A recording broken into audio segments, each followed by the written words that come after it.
Bertrand رسل اپنے بچپن میں ایک کٹر مذہبی آدمی تھا۔ وہ باقاعدہ عبادت کرتا تھا۔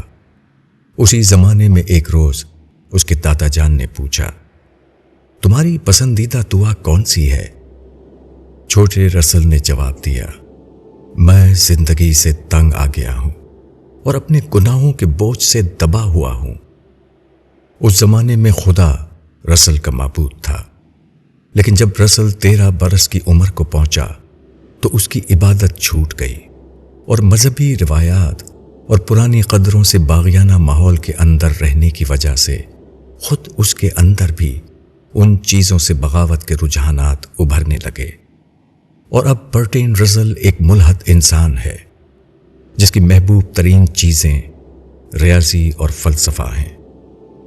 1959 کا واقعہ ہے۔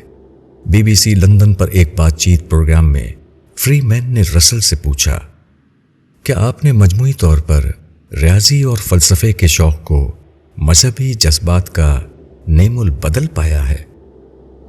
رسل نے جواب دیا، جی ہاں، یقیناً میں 40 برس کی عمر تک اس اطمینان سے ہمکنار ہو گیا تھا جس کے متعلق افلاطون نے کہا ہے کہ آپ ریاضی سے حاصل کر سکتے ہیں۔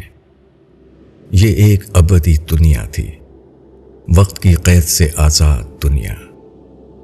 مجھے یہاں مذہب سے ملتا جلتا ایک سکون نصیب ہو گیا۔ برطانیہ کے اس عظیم مفکر نے خدا کو اپنا معبود بنانے سے انکار کر دیا، مگر معبود کی ضرورت سے پھر بھی وہ بے نیاز نہ رہ سکا، اور جس مقام پر پہلے اس نے خدا کو بٹھا رکھا تھا وہاں ریاضی اور فلسفے کو بٹھانا پڑا۔